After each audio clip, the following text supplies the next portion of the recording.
व्यवस्थापक MSRM जिल्हा परिषद धाराशिव. जिल्ह्यामध्ये आता ताईंनी जसं सांगितलं, आवाज तो चालू करा आणि तो द्या. आला आवाज? जवळ घ्या थोडं जवळ घ्या. नमस्कार, मी वनिता डोंगरे, जिल्हा बँड व्यवस्थापक, जिल्हा परिषद धाराशिव, MSRM डिपार्टमेंट. ताईंनी जसं सांगितलं आता CMAGP आणि PMAGPचं, तर जिल्ह्यामध्ये आपल्या जिल्ह्यामध्ये आता 15,000 समूह स्थापन झालेले आहे. 15,000 समूहामधून ताई जशा म्हटलं तसं आपले 1200 आपल्या ज्या ग्रामसखी CRP ताई काम करतात.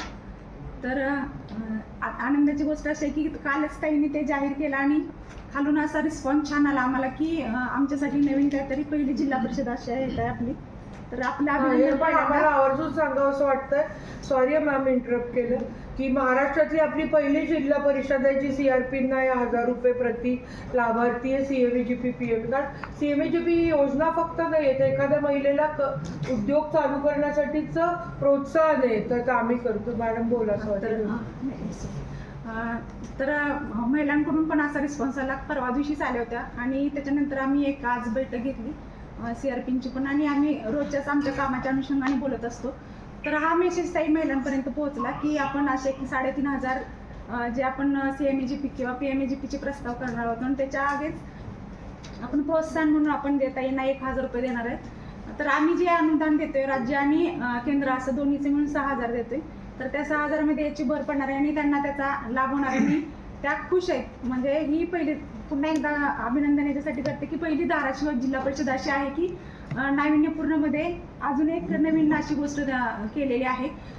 याचा फायदा असा होणार आहे की यावर्षी जरी 3,500 टार्गेट असेल तर त्याच्यापेक्षा जास्त अचीव्ह करायला आम्हाला CRP ताई मदत करणार आहे आणि 5,000 पर्यंत कसं आपल्या महिला स्वतःचे उद्योग करतील आणि त्या उद्योग व्यवसायाला चालना देण्यासाठी बँक असेल किंवा अशा रोजगार निर्मितीचे जे कमी व्याजदरामध्ये किंवा अनुदान स्वरूपात ज्या योजना आहेत त्या योजनांचा लाभ घेण्याला माझ्या खंड जिल्हा परिषदमध्ये आपल्या त्याचा फायदा होणार आहे. कारण 1,49,000 महिला आता आपल्या सोबत काम करत आहेत. तर त्या सगळ्या बचत गटामध्ये आपल्या जिल्ह्यातल्या 1,59,000 काहीतरी आपल्या 1.5 लाख महिला आपण कव्हर केलेल्या आहेत आणि अजून पण यावर्षी आपण 80,000 महिला कव्हर करायचं काम करणार आहे यावर्षीच्या टार्गेटनुसार. तर अशा मिळून आपल्याकडे 2.25 लाख महिला आपण या आर्थिक वर्षापर्यंत कव्हर करत आहोत. आता जशा 1.5 लाख आणि पुन्हा 80,000 अशी म्हणजे 2.25 पर्यंत आपण जातोय. तर ताई ह्या आत्ता जे तुम्ही सांगताय त्याच्यापेक्षा दुपटीनं आणखी ते तेजानं काम करणार आहेत. कारण त्यांना जो लाभ मिळणार आहे तो थोडा नाही आहे. 1,000 म्हणजे त्यांच्यासाठी खूप मोठी गोष्ट आहे आणि याच्यामध्ये CRP ताईंना पण लाभ होणार आहे आणि CRP ताईसोबत जिच्यासाठी ती कर्ज उपलब्ध करून देणार आहे तिच्याही संसाराला हातभार लागणार आहे आणि ही आमच्यासाठी भूषणाव गोष्ट आहे. कर्ज जे भेटणार आहे त्यासाठी किती कागदपत्रे लागणार आहेत आणि कर्ज किती दिवसात त्यांना भेटेल? म्हणजे कर्जाची तर घोषणा होते, परंतु कर्ज भेटायला त्यांना खूप त्रास सहन करावा लागतो. बँकेत चक्रा मारावं लागते वेळोवेळी, तरी सुद्धा काही लोकांना कर्ज भेटत नाही. आता कागदपत्र किती लागणार आहेत त्या कर्जासाठी आणि कोणते कागदपत्र आवश्यक आहे आणि किती दिवसात त्यांना कर्ज भेटेल? मी सांगितलं तुम्हाला, आधार कार्ड लागतंय तिचं आणि तिचं बँकेचं हे लागतंय. किती म्हणजे कुठल्या बँकेत खातं आहे त्या खात्याचं पासबुक लागतंय. कारण आपण प्रतिष्ठान भवनला सुतार सर आणि आवटी सर गेले 4-5 वर्षापासून एक 5 जणांची टीम बसवलेली आहे जे हेच काम करतं. म्हणूनच आपण राज्यात पहिले येतोय. पण कागद तुम्ही सांगा वाचून टाका. जन्म दाखला एक लागतोय, आवश्यक कागदपत्र वाचते मी CMAGP साठी. शाळा सोडल्याचं प्रमाणपत्र, शैक्षणिक पात्रतेसंबंधीची कागदपत्रे, प्रमाणपत्रे काय असतील तर, फोटो, पॅन कार्ड, आधार कार्ड, नियोजित उद्योग व्यवसाय जागेबाबतचे दस्तऐवज म्हणजे भाडे करार, की स्वतःच्या जागेत करणार आहे की भाडे करार करणार आहे त्याचे एक संमतीपत्र असतं. प्रकल्प अहवाल म्हणजे DPR, जो काही तो उद्योग व्यवसाय करणार आहे, लाख ते ताई जशा म्हटलं 50 लाखापर्यंत, तो एक DPR त्यांना लागतो म्हणजे प्रकल्प अहवाल द्यावा लागेल. जातीचे प्रमाणपत्र SC ST NT OBC प्रवर्गासाठी आहे ते. विशेष प्रवर्गासाठीचे पूरक प्रमाणपत्र म्हणजे अपंग असेल, माजी सैनिक असेल, अल्पसंख्याक असेल. त्याच्यानंतर लोकसंख्येचा दाखला त्या गावातल्या ग्रामपंचायतीने तो द्यावा. आणि त्याच्यानंतर स्वतः साक्षांकित केलेली विविध नमुन्यातलं वचनपत्र, म्हणजे जे की मी हे घेणार आहे आणि हे मी परतफेड करणार आहे असं फार एक काही अवघड वचनपत्र असतं. कागदपत्र नाही मी सांगते, तुम्ही मॅडम एवढं कागदपत्र गोळा करण्यासाठी नाही नाही नाही जन्माचा दाखला मी काय बोलले ऐकून घे बेटा, आणि ते रेकॉर्डवर घ्यायचं तर घे, नाहीतरी रेकॉर्डिंगचा आता आधार कार्ड लागतंय, आधार कार्डवर तुमची जन्मतारीख येते, बरोबर आहे, ते सगळं येतं बेटा, म्हणजे मग जन्माचा TC लागत नाही, तुझं बाकीचं लागत नाही शाळेचं प्रमाण. आधार कार्ड दाखवायचं आहे, बँकेचं ज्या खात्यात बँक आहे ते पासबुक दाखवायचं बेटा, आणि दुसरं मी म्हटलं तर काय व्यवसाय करायचा ती, एवढीच गोष्टी लागतात. पुढे ते आमचे जे कर्मचारी आहेत ना, म्हणजे आम्ही ते तुला बांगडीचा व्यवसाय करायला, त्या बाईला काय प्रोजेक्ट रिपोर्ट बनवतो ना, आम्ही बनवतो ऑनलाईन आणि तो अपलोड करतो, त्या बोलतायत बघ की आंबवडत बनवतो, त्या विचारा तू त्यांना मला तुम्ही ताळून सलापून घट्ट केलं, त्या नवीन आहे तुम्ही.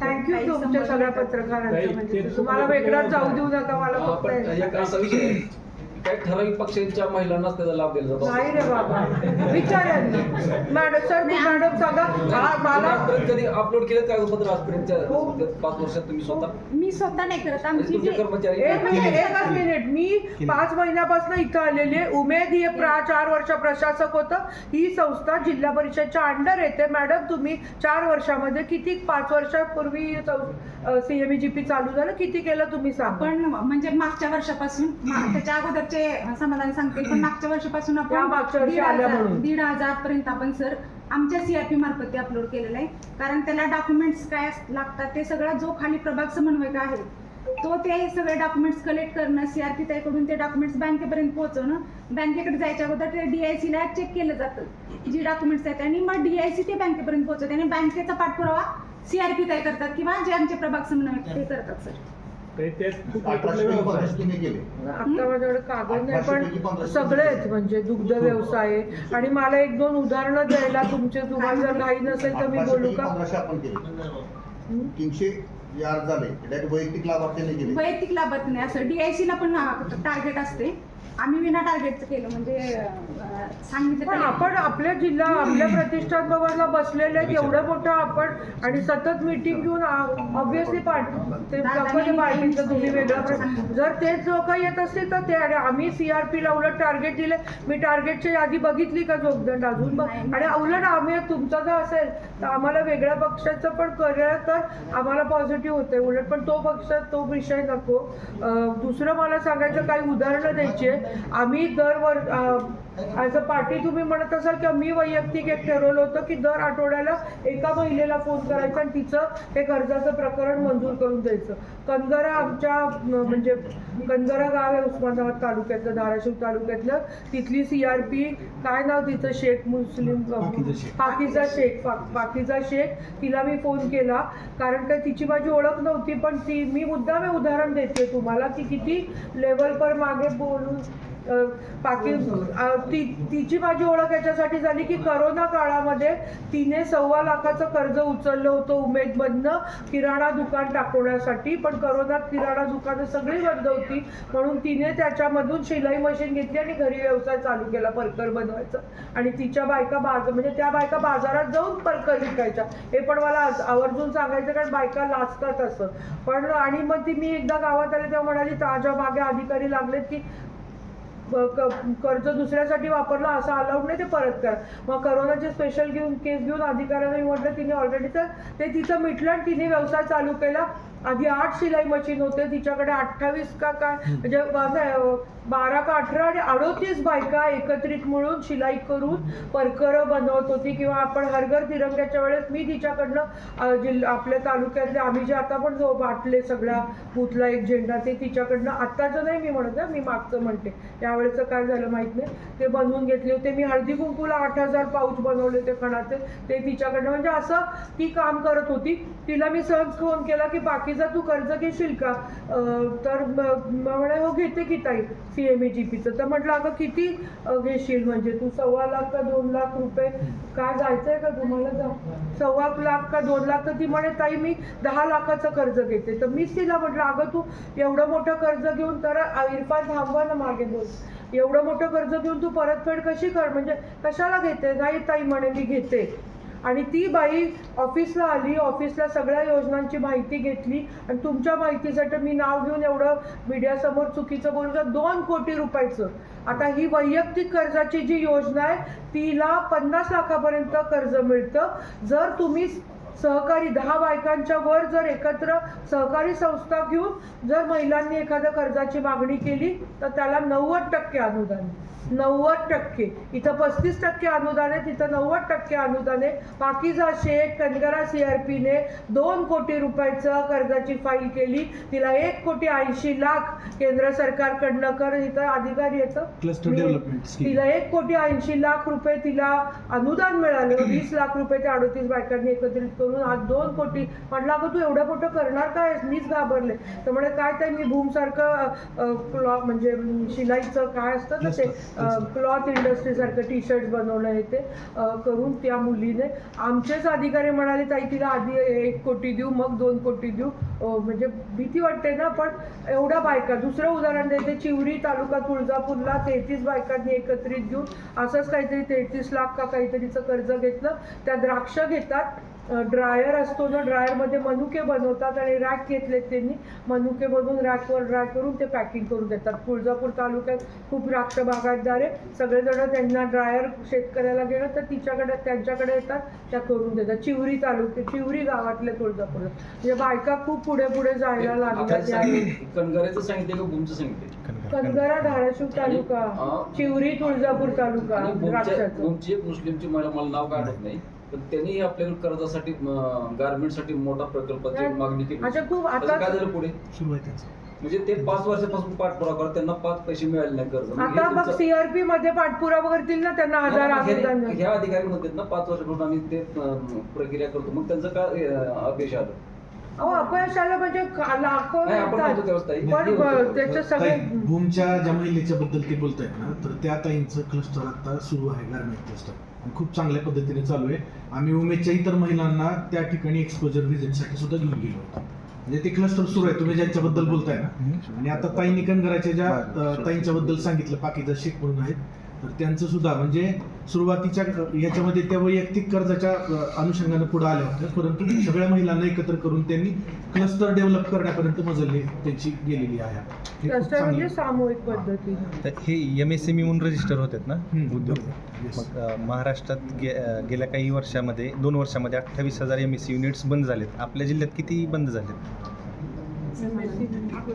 युनिट्स बंद झाल्याचं असं काही नाही. महाराष्ट्रात- महिलांचं नाही बंद झालं. महाराष्ट्राचा आकडा आहे 28,000चा. आपल्याकडे आहे का तसा जिल्ह्यात बंद झाल्याचा? महिलांचं तर नाही सर बंद. म्हणजे महिलांचं- माझ्या तेरमध्ये एकीने 1.25 लाख रुपयाचं कर्ज घेतलं होतं केक बनवण्यासाठी. कानडे का काय नाव तिचं रोज. आणि आज ती 1.25 लाख रुपये दर महिना, म्हणजे ती लखपती दिदी झालेली आहे. केक बनवते, आईस्क्रीम बनवते.